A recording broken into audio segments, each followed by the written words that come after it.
Je remercie le Seigneur. Vous savez, je remercie le frère Max, le responsable, de m'avoir invité ce soir. Vous savez, c'est une grâce et un privilège de se trouver dans ce lieu ce soir. Vous savez, que dire ce soir? Si vous voulez vous m'écouter à moi, j'ai rien à dire. Parce que je suis comme vous. Mais de dire de la part de Dieu. Amen. Ce que nous avons besoin d'entendre ce soir, c'est de la parole. Amen. Adieu. Ce n'est pas un homme qui va parler ce soir, mais je voudrais que vous ne me regardez pas à moi. Mais que vous regardiez vraiment qu'est-ce qu'elle va dire, la parole de Dieu. Vous savez, moi, je ne repose pas sur mes forces à moi. Parce que de prêcher l'évangile, ce n'est pas dans la capacité d'un homme, ni dans l'intelligence d'un homme. Mais de prêcher l'évangile, ça a été une grâce, un cadeau, un privilège et un don de Dieu. Amen. Vous savez, ce soir, ne vous attendez pas à un grand message avec moi. Mais je vais parler avec mon cœur. Parce que Dieu a mis un mot dans mon cœur, je vais le partager. Avec les quelques minutes que Dieu va m'accorder, je voudrais vous le partager. Et c'est fortement ce que Dieu me disait sur ma chaise. Qu'est-ce qui t'empêche d'être béni? Je ne voudrais pas, vous savez, un jour, je suis rentré dans une réunion. Ça a été en 2009 à Béziers, à un rallye de jeunesse. Il y a à peu près de cela, il y a à peu près 15-16 ans. J'avais tout juste 18 ans, 19 ans. Et je suis rentré dans cette réunion-là, j'étais perdu. Pour vous faire court, je suis rentré dans cette réunion, mais je ne suis pas rentré dans une réunion pour regarder les autres. Mais je suis rentré dans cette réunion avec un besoin. Et avec ce besoin-là, j'ai entendu la parole de Dieu. Et quand j'ai entendu la parole de Dieu, je me suis vu à mon avis. Elle a été dévoilée. J'ai demandé pardon à Dieu. Et Dieu m'a pardonné. Amen. Vous savez, avant de rentrer dans le message, je voudrais que l'ancien Max me présente devant Dieu. Nous pouvons... Amen. Que Dieu soit béni.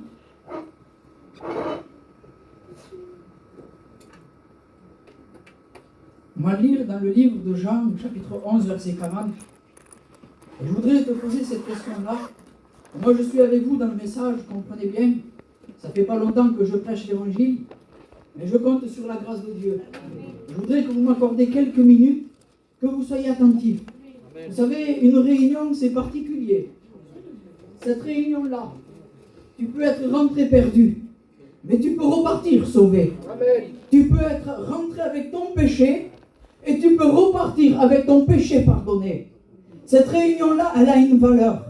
C'est parce qu'il y a Jésus au milieu de nous. Amen. Moi, je le crois, et je sais que tu le crois. Parce que si tu es venu ici dans ce lieu, c'est parce que tu es venu chercher quelque chose. Et si tu es venu chercher quelque chose, avec dans ton cœur ce besoin de dire, Seigneur, je veux te connaître. Seigneur, je veux que tu me parles ce soir. Alors ce soir, le Seigneur va te parler. Vous savez, ce soir, le Seigneur, il est au milieu de nous. Il faut que tu sois réceptif à la parole de Dieu. Amen. Il faut que tu ouvres ton cœur à la parole de Dieu. Amen. Vous savez, je suis qu'un homme, je suis jeune, mais je compte sur la grâce de Dieu. Amen. Avec ces quelques mots, il faut que tu sois réceptif et que tu reçoives la parole de Dieu dans ton cœur. Qu'importe les autres ce qu'ils vont dire. C'est ta vie. Ce soir, Dieu s'adresse à ton cœur. C'est ton cœur qui est souffrant. C'est ton cœur qui est malade. C'est ton cœur qui a besoin d'une guérison. C'est ton cœur qui a besoin d'être délivré. C'est ton cœur qui a besoin d'avoir ce repos de l'âme. Parce que ton âme est en train de souffrir. Et ce n'est pas les autres. Mais il faut que tu te sentes toi. Et c'est toi qui as ce besoin. Donc écoute la parole de Dieu. Avec ces quelques mots. Voyez ce qu'il dit dans l'évangile de Jean. Chapitre 11, verset 40. Il dit, n'ai-je pas dit que si tu crois, tu verras la gloire de Dieu. Amen. Avec ces deux mots, le Seigneur, il peut te bénir. Amen. Parce qu'avec ces deux mots, parce que pour voir la gloire de Dieu, il y a une condition. Veux-tu voir la gloire de Dieu? C'est dans ton cœur. Parle avec le Seigneur dans ton cœur, parce que Dieu connaît la pensée du cœur. Il y a une condition pour voir la gloire de Dieu. Et cette condition-là, on le voit dans le texte. Il dit, si tu crois, tu verras la gloire de Dieu. Il faut croire. Il faut que tu crois au message de Dieu. Il faut que tu crois à la parole de Dieu pour que tu puisses voir la gloire de Dieu. Que la gloire se manifeste dans ton cœur. Que la gloire de Dieu se manifeste dans ta vie. de voir la gloire de Dieu. Il faut que tu croies au message de ce que Dieu peut faire pour toi. Parce que Dieu a toutes les solutions pour ta vie.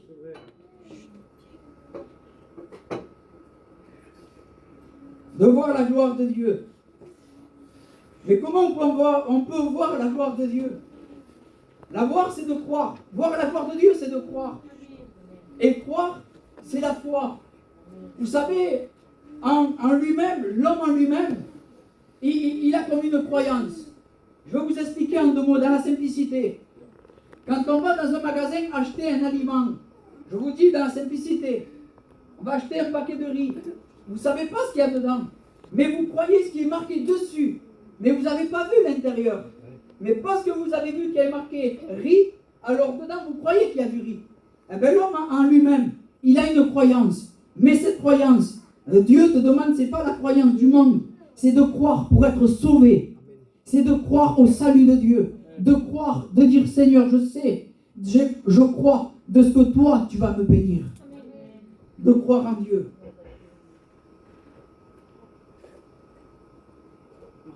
De voir la gloire de Dieu. Parce qu'il est dit dans Romains 10, 17.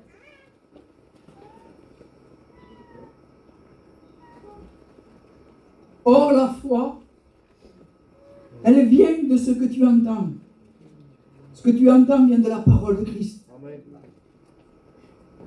Ce que tu es en train d'entendre ce soir, c'est la parole de Dieu. Moi je veux m'effacer, mais que tu entends la voix de Dieu en train de t'adresser cette parole. Mon fils, tu es en train de souffrir un chagrin. Le monde peut-être t'a fait du mal. Et tu as comme une haine dans ton cœur. Que personne, peut-être les personnes ne voient pas. Mais dans ton cœur, il y a comme une haine. Comme une tristesse dans ton cœur. Dans ton cœur, il y a de la souffrance. Il y a de la tristesse. Il y a des pleurs. Et tu ne sais pas comment t'en sortir. Tu dis comment je vais faire avec cette haine. Je ne peux pas pardonner. Mais la foi, elle vient de ce que tu entends. Amen. Parce que Dieu, il est celui qui peut ôter justement cette haine. Amen. Cette souffrance. Amen. Il peut ôter cette tristesse. Amen. Les pleurs que tu as. Quand le soir tu pleures, dans ta chambre, ou dans ta voiture, où personne ne te voit, où tu te sembles, toi, tu te caches pour pleurer, où tu te dis personne ne me voit, ou même, excusez-moi d'expression, où tu vas dans les champs, dans les vignes, et tu vas pour pleurer. Le Seigneur t'a vu. Amen. Le Seigneur te voit. Il voit ta tristesse. Il voit ton cœur. Dieu te voit. Amen. Dieu connaît tout. Dieu sait tout. Rien n'est caché devant Dieu. Il est dit que Dieu voit dans un cœur comme dans un livre ouvert. Rien n'est caché devant Dieu. Et Dieu voit ta vie. Il voit ta souffrance. Je ne sais pas pourquoi j'insiste comme ça, mais je laisse faire la confiance au Seigneur. Amen. Le Seigneur, il connaît ta vie. Mais il dit qu'à un moment donné, Jean le Baptiste, il va dire à un moment donné, il dit, voici l'agneau de Dieu qui ôte le péché du monde. Eh bien, le Seigneur, il est capable ce soir de ôter justement ta haine. Il est capable, le Seigneur, de ôter ta souffrance. Amen. Il est capable, le Seigneur, de ôter ton chagrin, ta souffrance, tes pleurs. Vous savez, le Seigneur, il est capable de tout. L'impossible de l'homme et le possible de Dieu. L'impossible que toi tu cries, que tu te dis, c'est pas possible, c'est impossible. Personne ne pourra me changer. Personne ne peut changer mon caractère. Je te dis que oui, c'est le Christ, le Fils du Dieu vivant. Il est capable de changer ta vie. Si tu crois, comme il dit la parole de Dieu, si tu crois, tu verras la gloire de Dieu. Amen. Parce que cette parole a bouleversé ma vie. Cette parole a transformé ma vie. Et le Seigneur, il est capable d'ôter toute ton amertume. Mais qu'est-ce que l'homme a besoin? L'homme qui vit dans le péché, qu'est-ce qu'il a besoin? Il a besoin de la grâce de Dieu. Il a besoin de ressentir l'amour de Dieu. Parce que regardez les promesses que Dieu a pour toi. Dans Jérémie 29, c'est 11. J'ai des projets de paix et non de malheur. Amen. Voilà le Dieu que tu peux obtenir. Aujourd'hui, tu ne connais pas Dieu. Mais Dieu te connaît. Il connaît ta vie. Il sait même comment tu t'appelles. Il a compté tous tes cheveux sur ta tête, de tellement qu'il t'aime. Il t'aime, le Seigneur. Et il voit ton cœur. Et il veut te sortir. Quel Dieu d'amour que nous avons. Amen. Quel Dieu de grâce. Il ne veut pas te condamner, même que tu es là dans la misère, que tu es dans la haine, et que tu es dans la tristesse, dans les pleurs. Même que tu peux avoir une bonne vie, une vie aussi. Il n'y a pas que des mauvaises choses dans le monde.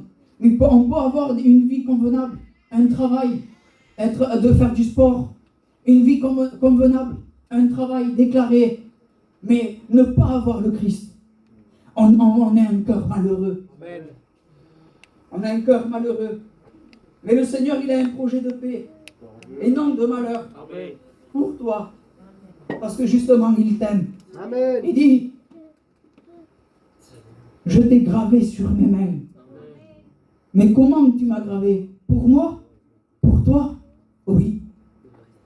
Le Seigneur a gravé ses mains. Et dit, j'ai gravé mes mains. Ça a été un acte volontaire. Ça a été l'amour de Dieu. Que les clous, on lui a transpercé dans ses mains. C'est parce qu'il t'a aimé. Et ce Dieu-là,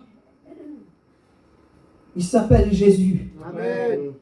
Jésus, celui qui a donné sa vie pour chacun de nous ce soir. Il dit, la foi, elle vient de ce que tu entends. Il dit que la foi, elle vient de ce que tu entends. Et ce que tu entends vient de la parole de Dieu. Il faut que tu saisisses l'occasion ce soir. Amen. Tu sais que ce soir, peut-être, ça peut être ta dernière réunion. On ne sait pas ce qui peut nous arriver le lendemain. Dans l'heure même, on ne sait pas ce qui peut nous arriver. Mais il faut que ton cœur soit prêt. Amen. Il faut que ton cœur, il soit prêt à la rencontre de Dieu. Vous savez, je n'ai pas un message cadré, mais je veux laisser parler mon cœur. Amen. Il faut que tu saisisses l'occasion de ce que Dieu n'a pas un regard sur toi en te condamnant, mais il a un regard sur toi, un regard d'amour, un regard de dire, mon fils, ma créature, tu vis dans la souffrance, tu n'es pas bien. Vous savez, quand on a un besoin dans la vie de tous les jours, et qu'on n'a pas, et qu'une autre personne, il peut l'avoir et il peut t'aider. Combien on va voir cette personne et dire, excuse-moi, tu peux m'aider? Tu peux m'aider? Et il te dit, t'inquiète pas, je serai là, je pourvoirai. Hein, que ça fait plaisir, ça fait du bien. Ben Jésus, lui, il est celui qui peut t'accorder ce salut que tu as besoin. Amen. Mais il faut que tu te sentes pécheur. Il faut que tu te sentes pécheur, misérable. Il faut que tu sentes dans ton cœur ce besoin de dire, Seigneur, c'est vrai que mon péché te fait du mal, que mon péché te fait la guerre contre toi.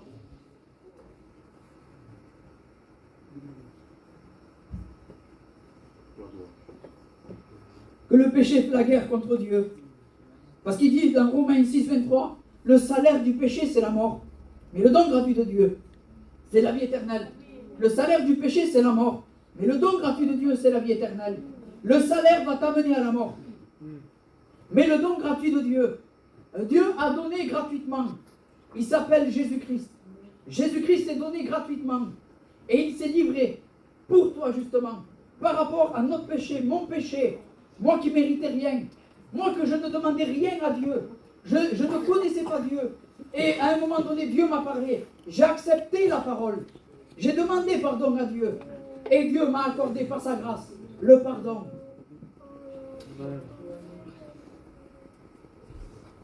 Si tu as besoin et de venir, il dit que tu sentes dans ton cœur ce besoin de t'approcher de Dieu, eh bien c'est l'effet de la grâce. Amen. Parce que la grâce ne rejette pas l'homme, mais la grâce, on a besoin de la grâce de Dieu. Et c'est la grâce qui nous permet de venir à Dieu. Parce que la grâce, c'est quelque chose qu'on ne mérite pas. On ne la mérite pas, la grâce. On est voué à la perdition par rapport à notre péché. Mais c'est la grâce de Dieu. Et dit, venez vous tous. Voilà la grâce de Dieu. Quelle grâce, quel privilège. Le Dieu que nous servons. Et il dit, venez vous tous qui êtes fatigués, chargés. Je vous donnerai du repos. Amen. Le péché fatigue. Le péché détruit. Le péché rend malheureux. Et tu es malheureux. Tu es malheureuse. Le péché te rend malheureux. Mais qu'est-ce que tu attends pour te sortir du péché? C'est vrai que tu n'as pas la force de sortir du péché. Mais Jésus, lui, il a l'autorité. Il a la puissance de te délivrer. Parce qu'il s'appelle le réparateur des brèches. Il est celui qui veut réparer ton cœur. Il est celui qui veut réparer ta vie. Et il dit que tout pouvoir m'a été donné. C'est Jésus qui le dit. Tout pouvoir m'a été donné dans le ciel et sur la terre. Jésus a le pouvoir de te donner une vie meilleure et de te pardonner de ton péché et de te mettre la paix dans ton cœur.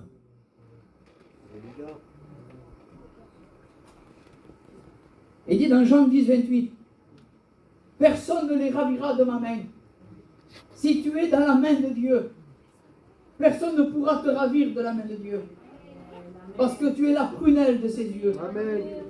Si tu acceptes le Christ, si tu acceptes le Seigneur, c'est l'effet de la grâce de Dieu, parce que Dieu t'aime. Vous savez, aujourd'hui, le monde, il est honteux. Et il se dit, qu'est-ce qu'ils vont penser de moi? Qu'est-ce qu'ils vont dire de moi? Mais c'est ton cœur qui est souffrant. Ne regardons pas aux autres ce qu'ils vont dire. C'est ton cœur qui est souffrant. Dieu a le pouvoir de te donner ce que ton cœur a besoin. Amen. De ce que ton cœur a besoin. Tout ce que ton cœur a besoin, Dieu peut te l'accorder. Parce que c'est un Dieu de délivrance. Un Dieu qui donne la paix. Tu as besoin de la paix. Tu as besoin d'un repos, du véritable repos.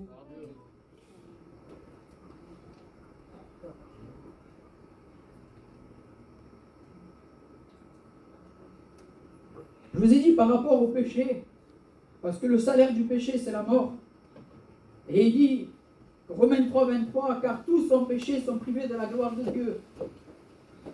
Et ce péché-là nous condamne. Mais on a une solution ce soir. Tu as une solution.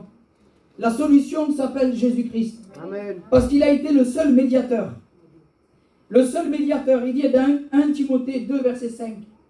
Il dit car il y a un seul Dieu. Et aussi un seul médiateur entre Dieu et les hommes. Jésus-Christ, homme qui s'est donné en rançon pour tous.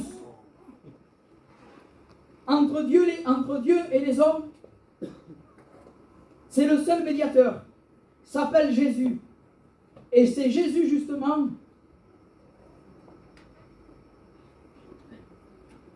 qui veut réparer ta vie. Amen. Il veut réparer ton cœur. C'est la seule solution pour toi. Peut-être que tu as tout essayé pour t'en sortir. Et tu n'y as pas arrivé. Parce que l'homme est faible. L'homme est fragile. L'homme a des manquements. Mais Jésus, lui, il a tout pouvoir. Amen. C'est ta dernière solution. S'appelle Jésus. Saisis l'occasion ce soir. Amen. Saisis l'occasion. Peut-être que demain c'est trop tard.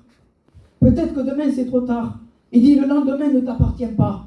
Mais si tu entends la voix de Dieu ce soir, n'endurcis pas ton cœur, mais saisis l'occasion. Saisis l'occasion. Ce qu'il est dit dans Jean 14, 6. Jésus dit, je suis le chemin, la vérité et la vie. Il est le seul chemin qui nous mène au royaume des cieux, qui nous mène au ciel. Il est la vérité et il est la vie. Tu veux avoir la vie? Accepte Jésus. Amen. Tu veux avoir le bonheur? Accepte Jésus. Amen. Tu veux avoir la paix dans ton cœur? Accepte Amen. Jésus. Tu veux que ta vie, il y a une sécurité dans ta demeure, dans ton cœur? Accepte Jésus, parce qu'il est le roi des rois, le Seigneur des seigneurs. Amen. Il est celui qui peut combler ton cœur, le vide qu'il y a dans ton cœur, que peut-être tu as cherché dans le monde à combler, excusez-moi de l'expression, par des meubles, par une belle voiture, par une belle situation. Tu as cherché tout ça pour combler, mais ça ne t'a pas comblé, justement, parce que celui qui peut combler ton cœur, il s'appelle Jésus-Christ. Il n'y a que lui qui peut réparer ton cœur. Il peut te donner une vie dans la paix, dans le repos, le soir. Excusez-moi de l'expression, quand on va se coucher le soir, tu peux dormir dans la paix, dans le repos, plus peur de mourir. Parce que le soir, vous savez, quand on vit dans le péché, quand on vit dans le ténèbre, on a peur de la mort, on a peur du lendemain, on a peur, on a une crainte, parce que si je meurs, où je vais passer l'éternité? Mais si tu acceptes le Seigneur, c'est ce véritable repos, c'est Jésus qui donne la paix, c'est Jésus qui donne le repos.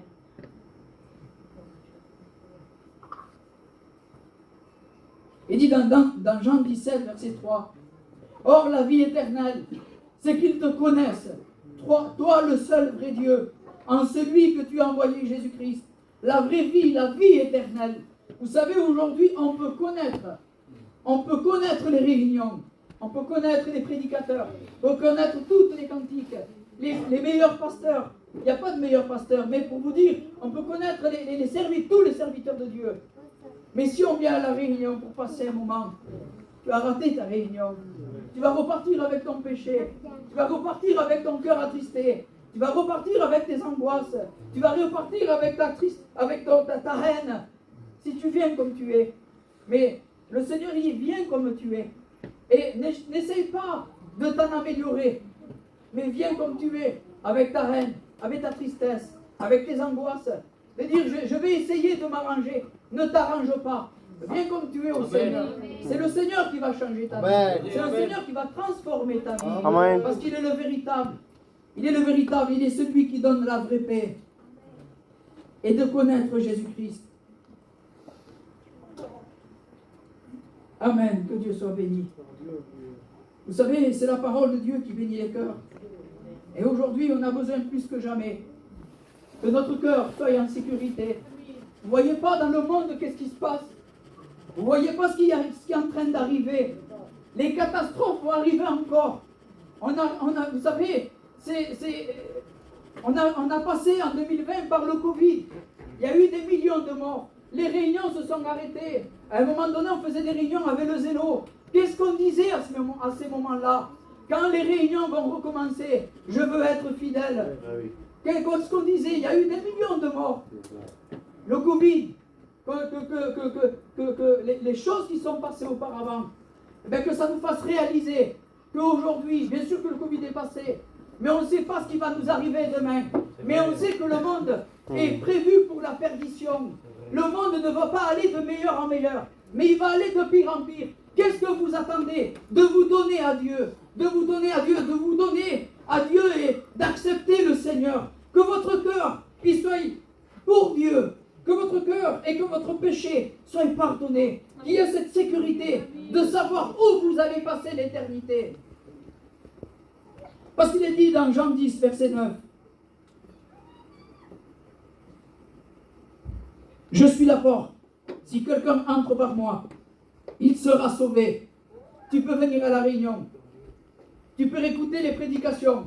Mais si tu n'as pas cette décision d'entrer par la porte étroite, parce qu'il y a deux chemins. Il y a deux portes, deux chemins.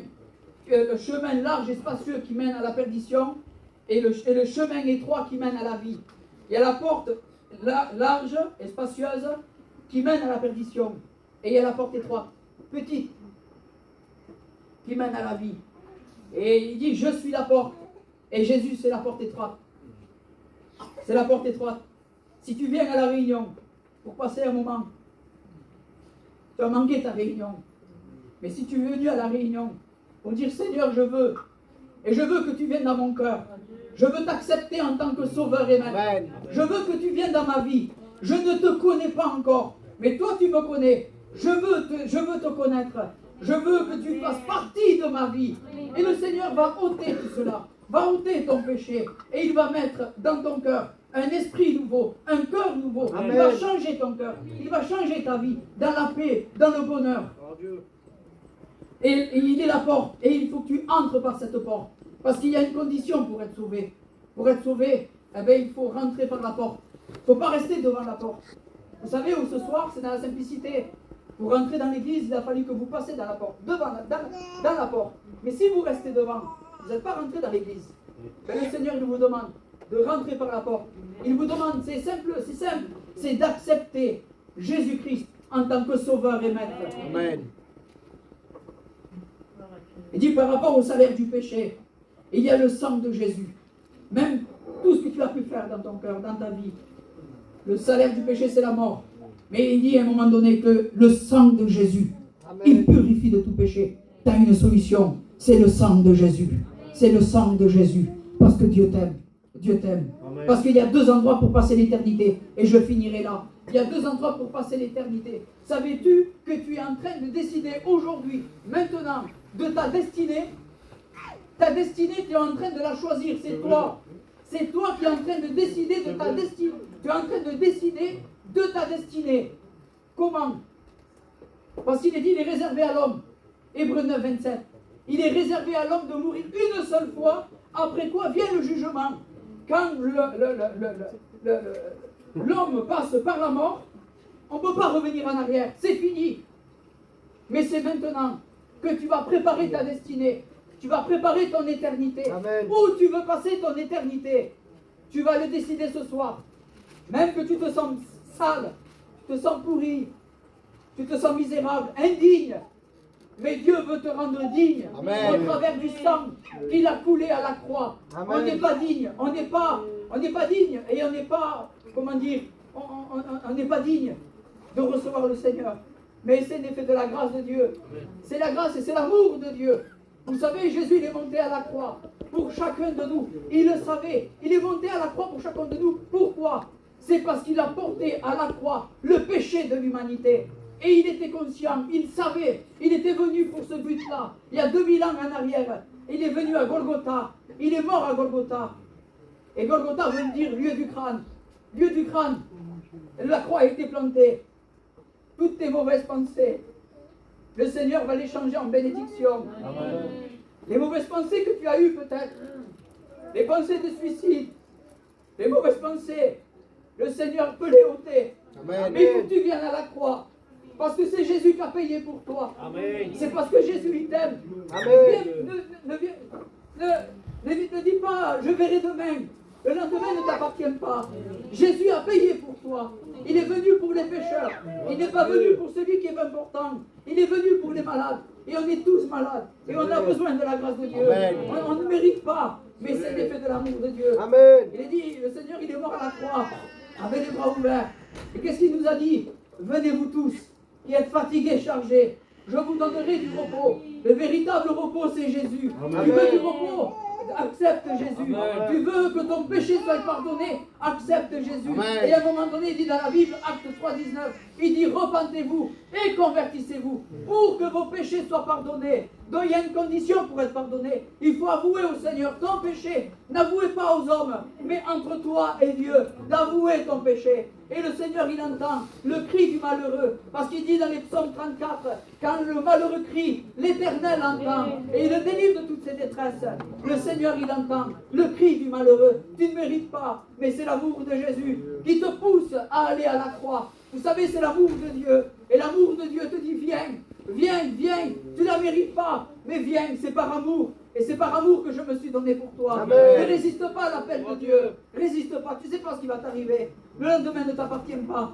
Mais Jésus, il t'aime. Viens comme tu es. Ne t'arrange pas. Viens comme tu es. Le Seigneur, c'est lui. Il dit le sang de Jésus qui a coulé à la croix va te purifier de tout péché. Amen. Va te purifier de tout péché. Et ta destinée en acceptant le Seigneur. Parce qu'il y a deux endroits pour passer l'éternité. Si tu acceptes le Seigneur ce soir, eh bien ta destinée, ça sera la vie éternelle.